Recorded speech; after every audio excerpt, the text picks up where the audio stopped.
fact, we should compliment especially Dr. Pathak for an excellent presentation about the MOOCs. I think that awareness is very, very important for each one of us. But I would see a sort of a shortfall in it as well. That means it is more related to, I would say, a sort of a professionalism development or developing professionals in agriculture, whatever may be the field. But here again, I think we are trying to compromise between two major issues. One is on a formal education, second is on an online education, forgetting the basic stakeholders, that's what is the farmers. So probably I think we need to have a relook at it, probably have a sort of a combination of these things. So especially for formal education, I think as Dr. Padmaraj said, the online education may not be giving the full complement of what he should learn for agriculture. Probably a combination of both online education and a formal education or a classroom education, I think that would really serve the purpose. It's not only the classroom education, I would say, the hands-on experience, for which absolutely there is no scope here. So the hands-on experience is something which is very, very important, make the person more competent in the field. So that is where I think we will be losing a sort of the guiding force. So which I think if it could be included as a sort of, even the online education system which is followed by some of the universities, they do have a 3-month apprenticeship training. So that sort of a training, if it can be incorporated, probably that would really serve the purpose to a certain extent.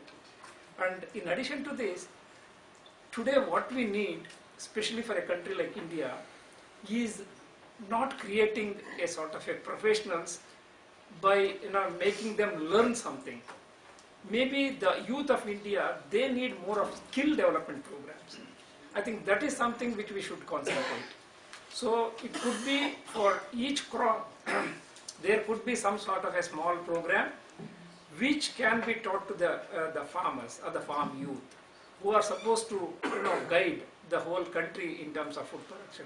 I think that is something which we need to really concentrate, because today we need more of a para-scientific personnel or a para-extension personnel at the grassroots level who can take care of or bring the concepts of scientific agriculture or horticulture, whatever it is. And another very important thing, as everybody said, is the virtual classroom, which I would say is very, very important, because we are not having sufficient trained manpower to teach students.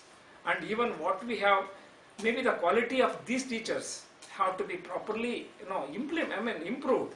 Otherwise, I think again we are putting too many things into action, and probably we won't be able to come out with something which is really useful.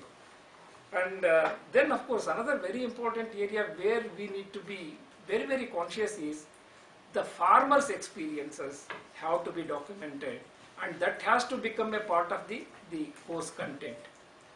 Otherwise, I think we will be talking about the concepts, the theory part of it, but the practical part of it, sometimes the farmers are better equipped than even the teachers or the scientists. So that is something which we need to really bring in.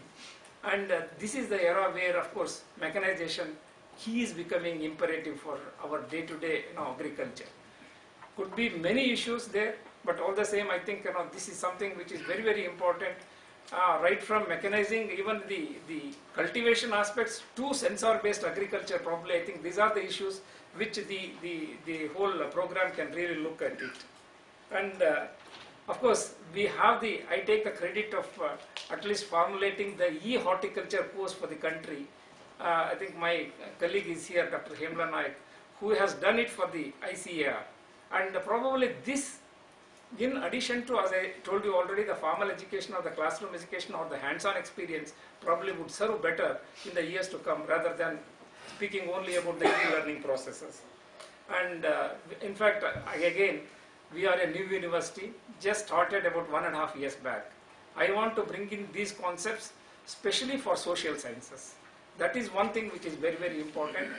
And yesterday itself I had a plan, in fact, talking about the distance education system to be established in the university and all that, allocating some budget, the physical infrastructure and all that.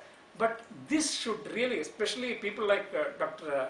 Pathak should guide us how actually we should take it forward to cover the larger mass and also to especially build the capacities of the students who are coming into the university. Thank you very much. This is what I